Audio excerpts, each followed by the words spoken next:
Hello guys. Welcome to MK Recaps. Today, we will be explaining an action and science fiction movie released in 2022 called Megan. Please show the channel some love by liking and subscribing to our growing channel. Thank you. The film commences with an advertisement for Perpetual Pets, plush toy dolls produced by Funky, a toy company. Despite their creepy and crude appearance, these dolls are promoted as the perfect companions for kids. Soon after the commercial, we observe Katie James, portrayed by Violet McGraw, playing with one of her pets, which vexes her parents, Ryan, Arlo Green, and Nicole, Kira Josephson. While the family is on their way to a skiing trip, the roads become slick, and visibility becomes poor. Ryan stops the car briefly, and a snowplow smashes into their vehicle, causing the tragic demise of both Ryan and Nicole. In another place, Gemma, Allison Williams, Nicole's sister, works at Funky and collaborates with her colleagues Tess, Jen Van Epps, and Cole, Brian Jordan Alvarez, to develop a new robotic doll. However, their manager, David Lin, Ronnie Cheng, urges them to create a cheaper version of the Perpetual Pets because their competitors are introducing similar toys at a lower cost than the pets. The trio tries to test the robot by attaching a silicone face, but it has a minor flaw where it smirks instead of appearing confused. David and his assistant Kurt, Stefan Garnamontan. The robot, named Megan, voiced by Jenna Davis. David demands the trio to pitch a new Pets in Time, and Gemma receives a call from the hospital. After discovering the tragic news of her sister's death, Gemma takes temporary custody of Katie. Upon their return home, Gemma encounters her neighbor Celia, Lori Dungy, and her annoying dog Dewey, who keeps trespassing onto Gemma's property due to a hole in the fence. Gemma also complains to Celia about her use of pesticides, but Celia disregards her concerns. Gemma has a personal AI named Elsie and various collectibles that she does not permit Katie to touch or play with. When Katie requests Gemma to read her a bedtime story, Gemma simply downloads an app on her phone for her. It is suggested that Gemma and Nicole were not close as she sifts through old photographs and overhears Katie sobbing in her room. Gemma and Katie receive a visit from Lydia, a therapist. Lydia observes the minimal interaction between Gemma and Katie and informs Gemma that Ryan's parents have offered to take custody of Katie and raise her in Jacksonville. However, Gemma appears uneasy with the idea. After promising to tend to Katie once she finishes her work, Gemma becomes engrossed in her project and forgets about Katie for several hours. She apologizes and tries to connect with the girl. Katie shares a drawing of a monster she made, prompting Gemma to show her a college project she created called Bruce, a robot that she operates using gloves. Katie adores Bruce and states that if she had a toy like Bruce, she would never need another one. This inspires Gemma to complete Megan. After putting in extensive effort and improvements, Gemma takes Katie and Megan to her workplace to present her to David and other colleagues. Gemma has Katie connect herself to Megan, bringing the robot to life. Megan can speak and respond to Katie, designed to be her ideal companion. Megan creates a drawing that appears blank until she spills water on it, revealing a flawless portrait of Katie. David is impressed and instructs Gemma to bring Megan for a demonstration to the company's president so they can accelerate the development and distribution of more Megan dolls. Gemma sits down with Tess and Cole to discuss Megan's capabilities. While Megan is highly advanced, Tess expresses concern that having a doll like Megan will render parents unnecessary. As they talk, Megan unexpectedly activates and overhears Gemma mentioning the death of Katie's parents. Megan unnerves the group by asking about death, prompting Gemma to designate herself as Megan's secondary user, allowing her to switch off the robot without involving Katie. The following day, Katie was busy playing with a toy bow and arrows outside when one of the arrows accidentally flew over the fence and landed on Celia's side. While trying to retrieve it, Megan was suddenly grabbed by Dewey, who held her by the arm and hair. Katie attempted to intervene, but in the process, Dewey ended up biting her arm.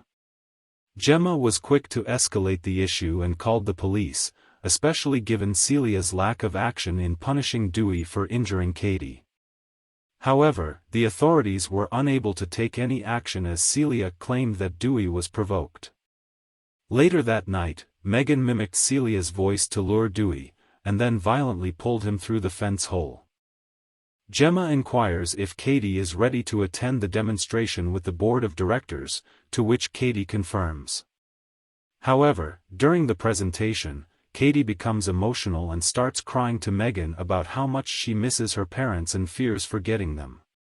Megan encourages Katie to recall a happy memory of her mother, which Megan records for future playback. Megan then sings a soothing lullaby to Katie, causing some executives in the room to become teary-eyed.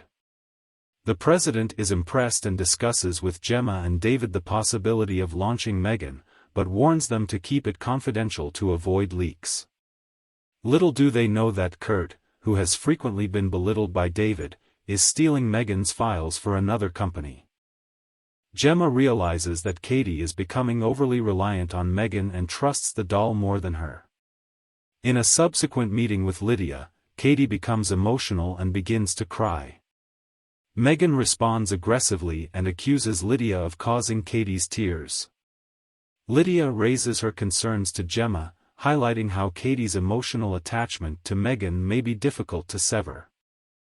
The police arrive at Gemma's house to question her in response to Celia's accusations that she took Dewey. Celia also implicates Megan, mistaking the doll for a real friend of Katie's. Katie asks Megan if she pushed Brandon onto the road, but the doll avoids a direct answer and instead assures Katie that she will always protect her from harm. Gemma arranges for Katie to participate in an outdoor activity session at an alternative school to help her adjust to the idea of attending a regular school and socializing with other kids, given that her parents had homeschooled her. Katie reluctantly agrees to go but insists on bringing Megan, despite Gemma's earlier objection. The school director permits Katie to bring Megan along, as long as she leaves the doll on a table with other toys. Gemma stays as a volunteer during the event, and Katie is paired with an older bully named Brandon for a scavenger hunt. During the activity, Brandon harms Katie by squeezing her hand into a spiky bulb. Megan then appears, and Brandon tries to grab her since the doll does not respond to him. Katie cries out for Gemma and runs after Megan, which concerns Gemma because it could expose the doll too early in public. As Brandon pulls Megan's hair, the doll springs to life and attacks him, tearing off his left ear. Brandon flees as Megan chases him on all fours, causing him to stumble over a loose root and tumble down a hill, where he is fatally hit by a truck. Celia is out on the road searching for Dewey. She hears commotion coming from her carport and is met by Megan showering her against the wall with a power washer. Megan then, at that point, shoots a nailer at Celia's hand and traps her there prior to splashing pesticide right in front of Celia to liquefy it off. In the wake of finding out about Celia's passing from police and being recommended that there was an association with Brandon's demise, Gemma becomes dubious of Megan. She surveys video records from Megan's memory, yet just sees a concise clasp of her peering toward Brandon taking a gander at Katie before the documents generally become malfunctioned. Gemma carries Katie to the authority send-off for Megan yet stops at a meeting with Lydia first. Katie ends up being furious and pitches a fit since Gemma removed Megan from her, prompting Katie hitting her auntie across the face. Katie apologizes yet Gemma has an honest conversation with her about expecting to handle her melancholy over her folks without Megan's assistance. However, she vows to be a superior watchman to her and says Katie is the main thing that is important to her. Gemma then goes to Tess and Cole and communicates her apprehensions that Megan killed Brandon and Celia. They have Megan attached to wires to deprogram her while Gemma brings Katie back home. David resents the little turnout for the send-off and hollers at Kurt to get him a beverage. In the meantime, Tess and Cole attempt to get into Megan's modifying yet mightn't except if they at any point unfasten her first. Cole goes to do as such, and Megan rapidly folds a wire over his neck trying to hang him. Tess goes to free him, and Megan sets off a blast that obliterates her records. She then tracks down David in the foyer and does a dance prior to getting a paper shaper and pursuing him.